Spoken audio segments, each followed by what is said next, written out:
அனைவருக்குமே வணக்கம். சற்று முன் கிடைத்திருக்கக்கூடிய ஒரு மிக மிக முக்கியமான செய்தி ஒன்று வெளியாகி உள்ளது. சற்று முன் ஸ்டாலின் கதை முடிந்தது, நீதிமன்றம் இறுதி தீர்ப்பு, இது மாதிரி வந்து பார்த்தீங்கன்னா செய்திகள் வந்து வெளியாயிருக்கு.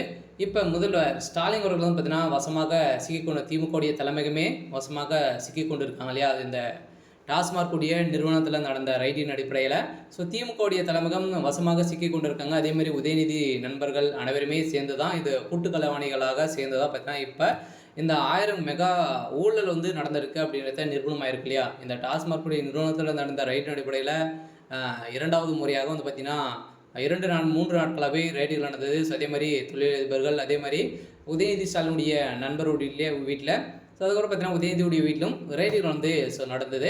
இந்த ரைடின் அடிப்படையில் தான் இப்போ அதிரடியாக உதயநிதி ஸ்டாலினுக்கு எதிராக பார்த்தீங்கன்னா நிறைய எவிடன்ஸ்கள்லாம் வந்து சிக்கியிருக்கு. இந்த தொழிலதிபர்கள் கொடுத்த வாக்குமூலத்தின் அடிப்படையில் தான் இப்போ அதிரடியாக உதயநிதியுடைய கதை முடிய போகுது. மூவருமே பார்த்தீங்கன்னா கைது செய்யப்பட்டிருக்காங்க. அமலாக்கத்துறை கஸ்டடியில் தான் வந்து இருக்காங்க.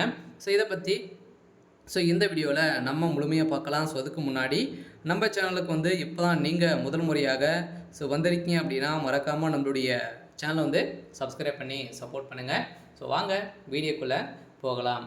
வந்து பார்த்தீங்கன்னா டாஸ்மாக் உடைய நிறுவனத்தில் முதல் முறையாக நடந்த ரைடில் வந்து பார்த்தீங்கன்னா செந்தில் பாலாஜியுடைய வீட்டிலும், அதே மாதிரி டாஸ்மாக் உடைய நிறுவனத்தில் ஆலைகளில் வந்து தொடர்ந்து ஒரு 5-6 நாட்களாகவே ரைடு நடந்தது. இந்த ரைடின் அடிப்படையில் எக்கச்சக்கமான டாக்குமெண்ட்டுகள் வந்து சிக்கி இது வந்து நிரூபணம் ஆயிடுச்சு இல்லையா? அமலாக்கத்துறை வழக்கு பதிவும் செய்து வழக்கு நிலுவையில் இருக்குது. இருந்தாலுமே உதயநிதியை டார்கெட் பண்ணி உதயநிதியுடைய நண்பர்கள், அதே மாதிரி இதில் வந்து டாஸ்மாக் நிறுவனத்தில் மேலாளராக வேலை செய்த இந்த விசாகனுடைய வீட்டில் 2 நாட்களாகவே ரைடு நடந்தது. இந்த ரைடின் அடிப்படையில் தான் எக்கச்சக்கமான பணங்கள் மூட்டை மூட்டையாக சிக்கியது. அதை தொடர்ந்து தகுந்த எவிடன்ஸ்களும் வந்து சிக்கியிருக்கு. இந்த நிலையில் தான் இப்போ வந்து பார்த்தீங்கன்னா உதயநிதியுடைய கதை முடிய போகுது. அவர் கொடுத்த வாக்குமூலத்தின் அடிப்படையில் தான் இப்போ உதயநிதியுடைய கதை முடிய போகுது. உதயநிதி தான் அந்த பணத்தை வந்து வாங்கியிருக்காரு அப்படின்ற மாதிரி இப்போ தகுந்த எவிடன்ஸ் வந்து கிடைத்திருக்கு. இதனால் முதல்வர் ஸ்டாலின் அவர்களும் இப்போ அவருடைய கதை வந்து முடிய போகுது இல்லையா? பார்த்தீங்கன்னா திமுகவுடைய தலைமையகம் இன்னைக்கா நாளைக்கா அப்படின்ற மாதிரி தான் வந்து இருந்திருக்கு.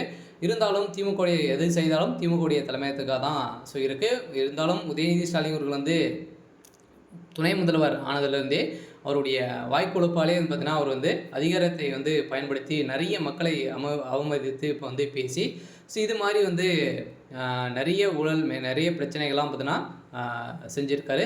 இந்த நிலையில் தான் இப்போ முதல்வர் ஸ்டாலின் அவர்கள் வந்து ஸ்டாலின் அவர்களுக்கு நீதிமன்றம் தீர்ப்பு வழங்கியிருக்காங்க.